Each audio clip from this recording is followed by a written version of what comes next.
Hi friends, एक बार फिर से स्वागत है आप सबका मेरे यूट्यूब चैनल पर practical astrology with Praveen Purohit. Friends देखिए, जैसा कि आप जानते ही हैं दैट हम लोगों की जो सीरीज़ चल रही है वो अब इंडिविजुअल प्लैनेट्स के ऊपर चल रही है। सूर्य के बारे में मैंने आप लोगों को समझाया था दैट सूर्य कितनी चीज़ों का कारक होता है, और भी काफ़ी चीज़ें मैंने आप लोगों को बताई थी सूर्य के बारे में। चंद्रमा जो है, मून, चंद्रमा का भी टॉपिक अपन लोगों ने स्टार्ट कर दिया था। एंड आज उसके बारे में एक और सेकंड वीडियो, एक प्रैक्टिकल डिस्कशन जो है वो मैं आप लोगों को बताऊंगा, एक जन्म कुंडली का, राइट, इस वीडियो में। और जैसा कि आप लोग सब देख रहे हैं, कोविड जो है वापस इतना ज़्यादा फैल गया है, तो सब व्यूअर्स से मेरी रिक्वेस्ट है दैट प्लीज़ काइंडली आप सब अपना ध्यान रखिए।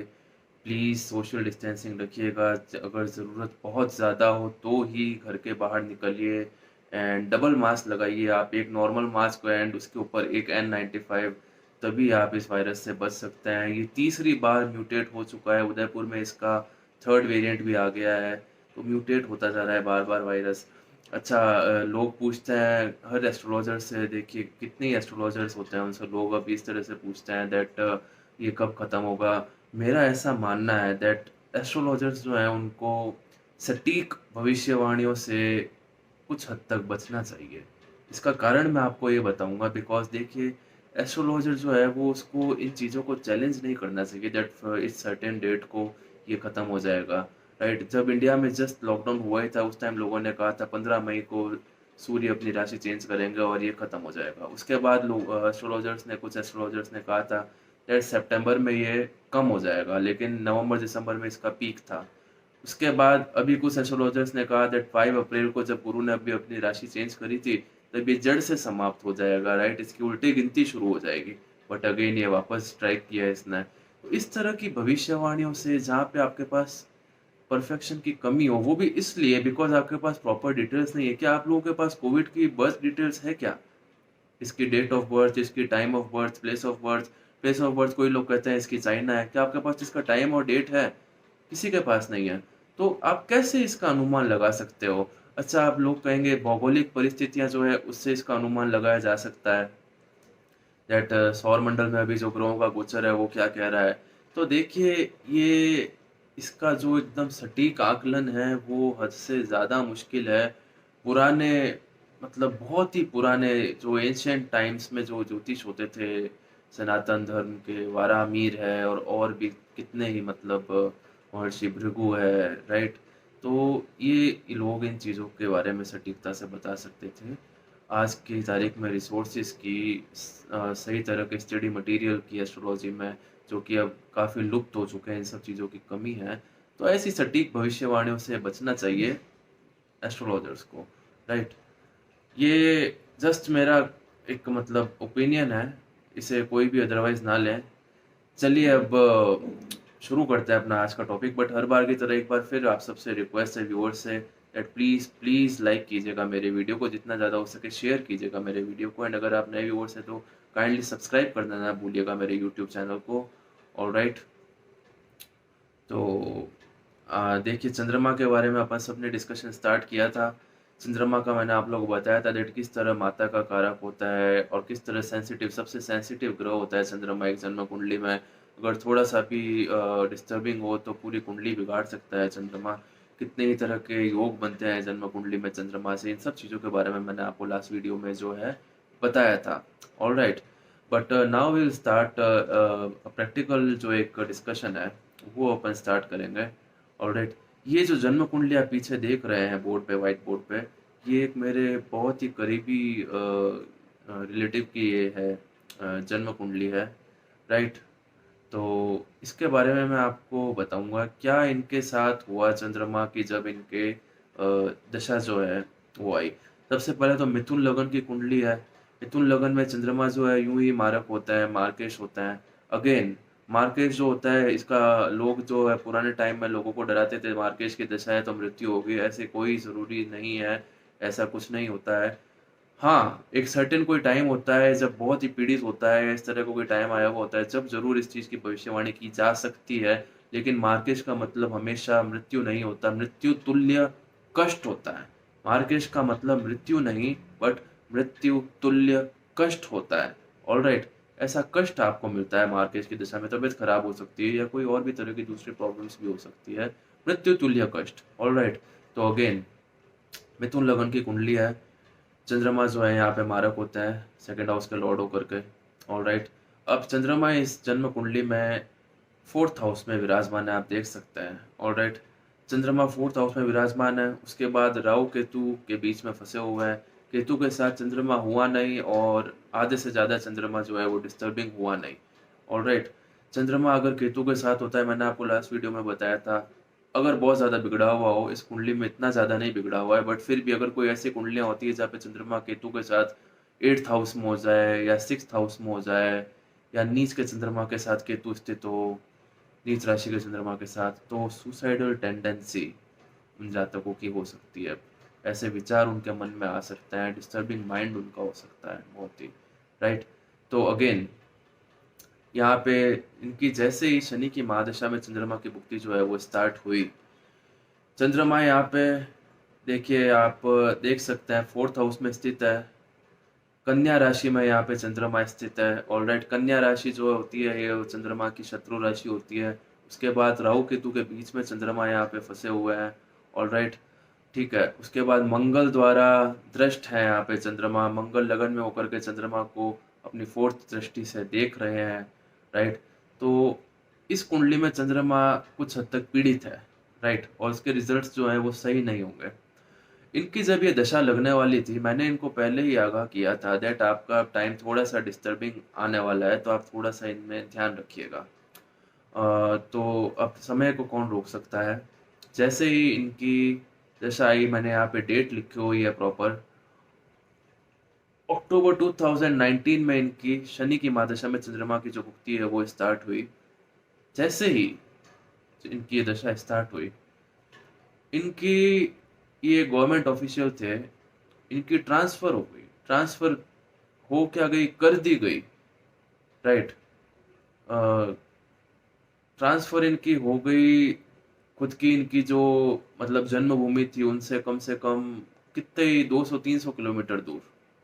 ठीक है, और ऐसी जगह पे जहाँ पे किसी तरह के रिसोर्सेज नहीं, हर रिसोर्स की वहाँ पे कमी, हर चीज़ की वहाँ पे प्रॉब्लम, बड़ी मुश्किल से इनकी वहाँ से वापस ट्रांसफर हुई, लेकिन वो भी सेटिस्फैक्टरी नहीं थी। सबसे पहले ही देखिए यहाँ पे फोर्थ हाउस होता है, मैंने आप लोगों को बताया था, घरेलू सुख का, घर के सुख का, वो डिस्टर्ब हुआ, हाथों हाथ इनकी ट्रांसफर हुई। उसके बाद थोड़े से कुछ महीने मंथ्स हुए, इनके फादर का डिमाइस हो गया, देखिए आप। राइट, उसके वो कोविड के वजह से इनके फादर का डिवाइस हुआ। उसके जस्ट बाद में अभी 5 मंथ्स बैक इनकी मदर का डिवाइस हो गया। ऐसी दशा जिसमें आपका घर का सुख छिन गया, आपके पेरेंट्स दोनों जो है उनका डिवाइस हो गया, इससे खराब समय आप किसे कह सकते हैं। मैंने उस टाइम इन्हें कहा था, इन्होंने बहुत कोशिश करी, खूब इन्होंने रिक्वेस्ट करी, खूब लोगों से मतलब इन्होंने कोशिश करी, ऑफिशियल लॉबी के थ्रू इन्होंने खूब कोशिश करी कि वापस इनकी ट्रांसफ़र हो जाए। इनकी पेरेंट्स की जब तबीयत ख़राब थी, ये खुद प्रॉब्लम में थे वहाँ, क्योंकि वहाँ जहाँ इनकी ट्रांसफ़र हुई थी वहाँ रिसोर्सेज की कमी थी बहुत। लेकिन मैंने इन्हें कहा था जब तक आपकी ये दशा नहीं चेंज होगी, जब तक आप कितनी ही कोशिश कर लीजिए आपकी ट्रांसफ़र नहीं होगी। क्योंकि चंद्रमा बहुत ही यहाँ पे देखिए राहु केतु के बीच में फंसा हुआ है, मंगल द्वारा दृष्ट है। मंगल सिक्स्थ हाउस का लॉर्ड होते हैं यहाँ पे मिथुन लगन की कुंडली में। शत्रु ऐसे मंगल जो उसमें शत्रु हावी हो जाते हैं, रोग हावी हो जाता है आपके ऊपर। राइट, मंगल इसमें चंद्रमा जो है, अब आप यहाँ पे इसके नक्षत्र कंडीशन देखिए। चित्रा नक्षत्र में यहाँ पे मंगल जो है वो सिचुएटेड है फोर्थ हाउस में। चित्रा नक्षत्र जो होता है इसके लॉर्ड अगेन मंगल होता है। मंगल यहाँ पे सिक्स्थ हाउस के लॉर्ड हो जाता है मिथुन लगन की कुंडली में, और 11th हाउस का लॉर्ड हो जाता है, जो कि 11th हाउस भी हाफ मार्केश उसे कहते हैं, मारक मारक होता है 11th हाउस भी थोड़ा सा। तो इतनी ज़्यादा नेगेटिविटी। ऑलराइट, तो इस तरह की देखिए जब टाइम आता है, जब इस तरह के चंद्रमा जो है डिस्टर्बेंस क्रिएट करता है। हालांकि मैंने इन्हें कहा था कि दैट अप्रैल 15 जो है 2021 की, ये आपकी दशा खत्म होते ही वापस आपके पॉजिटिव फर्क जो है आने लग जाएगा आपकी लाइफ में। और जैसे ही इनके अभी जस्ट ये जो चंद्रमा की दशा भुक्ति जो है वो खत्म हुई है। राइट, इसमें अब थोड़ा-सा इन्हें कुछ चीज़ों को लेकर के रिलीफ़ मिला है और धीरे-धीरे वो रिलीफ़ जो है और बढ़ेगा, काफ़ी चीज़ें अब इनके लिए सही होगी, राइट? तो देखिए आप इस तरह की जो दशा आनी, अब शनि और चंद्रमा जो है, महादशा शनि की थी, शनि और चंद्रमा आपस में एनिमीज़ हैं। चंद्रमा जो है वो यहाँ पे बुध के घर में सिचुएटेड है, तो बुध और चंद्रमा एनिमीज़ हैं, राइट? अब नक्षत्र भी जो है वो अपोज़िट है, बिकॉज़ मंगल जो है वो इस मिथुन लगन के लिए सही नहीं है। उसके बाद राहु केतु जो है उसके बीच में चंद्रमा फँसा हुआ है, ये चंद्रमा के एनिमीज़ होते हैं। तो इस तरह की दशा कभी-कभी देखिए जब आ जाती है, तो विकट परिस्थितियों का सामना करना पड़ता है जातक को और बहुत ही समझदारी से, सूझ-बूझ से उन्हें इस टाइम को निकालना पड़ता है। जैसा कि ये जो जातक हैं, इन्होंने भी काफ़ी इस टाइम करेज शो किया इन्होंने, काफ़ी इन्होंने हिम्मत रखी। इनकी ट्रांसफ़र दूर-दराज़ एक गलत एरिया में, ट्राइबल एरिया में मतलब इस तरह से जो एरिया था वहाँ हुई भी थी। रिसोर्सेज़ की बहुत वहाँ पे कमी थी, फिर भी इन्होंने अपना टाइम वहाँ पे निकाला। इनके मदर की डेथ हुई, इनके फादर की डेथ हुई, राइट? मतलब काफ़ी तरह की प्रॉब्लम्स इन्होंने इस दशा में सही। तो कहने का मतलब ये है, जब जो भी दशा आपके अगर आ रही है ग्रह की, उसका हर चीज़ से सटीक आपको आकलन जो है जितना ज़्यादा हो सके आपको करना पड़ेगा, सटीकता से आकलन करना पड़ेगा, राइट? तो चंद्रमा के बारे में मैंने आपको बताया दैट कब डिस्टर्बिंग हो सकता है चंद्रमा और इस तरह की चंद्रमा की जब दशा या भुक्ति है तो किस तरह के फलों की आशा करी जा सकती है। ऑलराइट, एक सेंसिटिव ग्रह होता है चंद्रमा, राइट? इसके बाद में मैं आपको अभी ये चीज़ भी बताना चाहूँगा, कोई-कोई नक्षत्र ऐसे होते हैं जहाँ पे चंद्रमा अगर सिचुएटेड हो, तो उन नक्षत्रों में अगर चंद्रमा सिचुएटेड हो जन्म कुंडली में, तो उसमें भी चंद्रमा काफ़ी नेगेटिव हो जाता है। मूल नक्षत्र कहते हैं ऐसे नक्षत्रों को, आप लोगों ने सुना होगा। जो जातक मूल नक्षत्र में बॉर्न होते हैं, पैदा होते हैं, उनके लिए उस मूल नक्षत्र शांति के लिए हवन करवाना पड़ता है, अगले 27 दिनों से पहले-पहले, राइट? तो इस तरह के देखिए, ये जो नक्षत्र होते हैं, ये कौन-कौन सी राशियों में सिचुएटेड होते हैं, ये मैं आपको बताता हूँ। सबसे पहले मेष राशि में एक अश्विनी नक्षत्र होता है, वो सिचुएटेड होता है, ये मूल नक्षत्र होता है। ये गंडमूल नक्षत्र कहते हैं, इनका प्रॉपर नाम ये होता है, राइट? तो मेष राशि में एक तो मूल नक्षत्र होने की संभावना रहती है अगर जातक का जन्म हुआ है तो। उसके बाद कर्क राशि हो गई, वहाँ पे आश्लेषा नक्षत्र आ जाता है।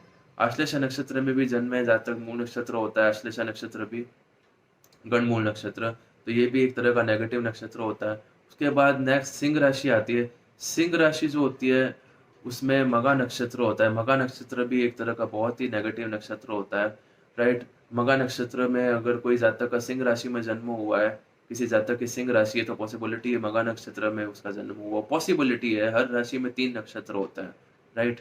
उसके बाद ये वृश्चिक राशि आ गई, वहाँ पे ज्येष्ठ नक्षत्र होता है, राइट? ज्येष्ठ नक्षत्र भी एक तरह का गणमूल नक्षत्र है, ये भी नेगेटिव होता है। उसके बाद धनु राशि आ जाती है, धनु राशि जो है, उसमें मूल नक्षत्र होता है, प्रॉपर मूल नक्षत्र जो होता है, वो धनु राशि में आता है, तो उसमें भी पॉसिबल होता है, धनु राशि में अगर कोई जातक का जन्म हुआ है, तो मूल नक्षत्र में हुआ हो, तो वो भी बहुत ही नेगेटिव होता है। उसके बाद लास्ट जो होती है, वो मीन राशि होती है, उसमें आता है नक्षत्र रेवती नक्षत्र। अगर मीन राशि में किसी जातक का जन्म हुआ हो तो पॉसिबिलिटी है कि रेवती नक्षत्र गणमूल नक्षत्र ही होता है इसमें जातक का जन्म हुआ, ये भी नेगेटिव है। 6 गंडमूल नक्षत्रों के बारे में भी मैंने आपको बताया। अश्विनी, मघा, मूल, आश्लेषा, ज्येष्ठा, रेवती, राइट?